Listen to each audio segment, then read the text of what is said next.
Bonjour. Bonjour à tous et bienvenue sur C17 en direct de la gare de La Rochelle pour accueillir un baroudeur référent qui revient de Mayotte, de l'archipel de l'océan Indien. Bonjour Pierre Thépaut. Bonjour. Alors Pierre Thépaut, Mayotte, c'est aussi une mission, on peut dire humanitaire, une mission complète. C'est une mission de santé publique, puisque faut savoir qu'il n'y avait pas eu de choléra sur le territoire français depuis la fin du 19e siècle, et que donc on a vu arriver cette maladie qui est arrivée, qui a été importée, qui est venue au départ d'Anjouan, des Comores, à côté. Il y a eu des patients qui étaient effectivement infectés, et puis après il y a eu une contamination. Ça, on peut expliquer comment ça se passe.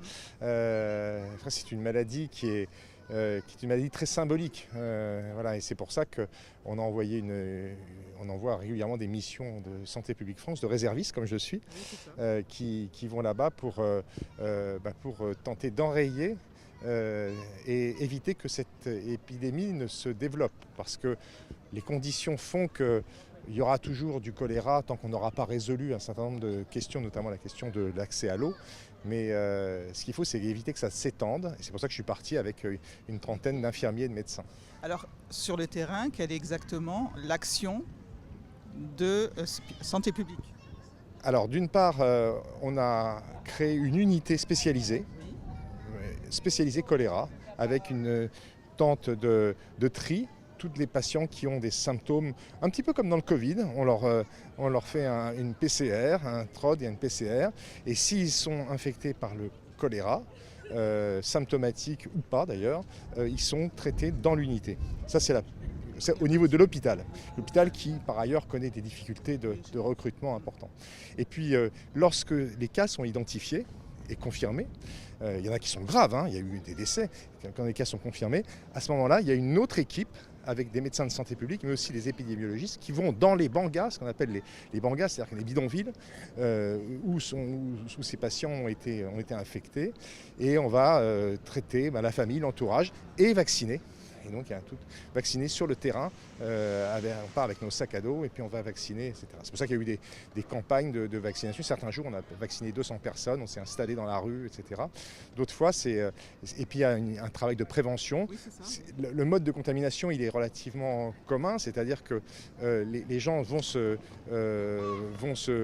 leurs besoins chez eux, ça se déverse dans la rivière, on appelle ça des rivières, c'est des ruisseaux dans lesquels on lave le linge, dans lesquels les enfants nagent, boivent, parfois certains boivent, parce qu'il n'y a pas dans ces bangas d'accès à l'eau potable. Et donc c'est une sorte de cercle vicieux, et pourtant l'État fait beaucoup. On installe des rampes d'eau, mais qui sont systématiquement détruites. Alors tout ça crée en plus un sentiment de tension très important intracommunautaire entre les Mahorais, qui vivent très mal cette situation-là, et puis ces personnes malheureuses qui arrivent, ces migrants clandestins qui arrivent sur des bateaux qu'on appelle les kwassa-kwassa. Il en arrive toutes les nuits à Mayotte. Il faut voir que la situation migratoire à Mayotte est très particulière. De La Rochelle, on peut voir les choses un petit peu différemment, mais sur place, on comprend qu'il faut quand même trouver des solutions. Cette île est en train de vraiment être complètement submergée par le phénomène migratoire. Eh bien écoutez, merci Pierre Thépaut pour toutes ces explications, parce que nous sommes loin et puis ça nous éclaire sur la situation et une épidémie dangereuse. C'est dangereux pour ceux qui ne se font pas soigner. Sinon, c'est une maladie qui se soigne très bien. Et les personnes qui arrivent dans des états graves, surtout les enfants, c'est parce qu'ils ont tardé à venir, ou les parents ne savaient pas, parce que c'est compliqué de circuler, parce que ils sont aussi en situation irrégulière, donc ils n'osent pas se faire soigner.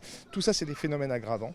Mais heureusement, maintenant, le choléra se soigne très bien, mais il est aussi contagieux. Merci beaucoup et Merci à vous. à bientôt pour une autre émission. Oui, certainement. Allez, à bientôt sur C17 et toujours en direct.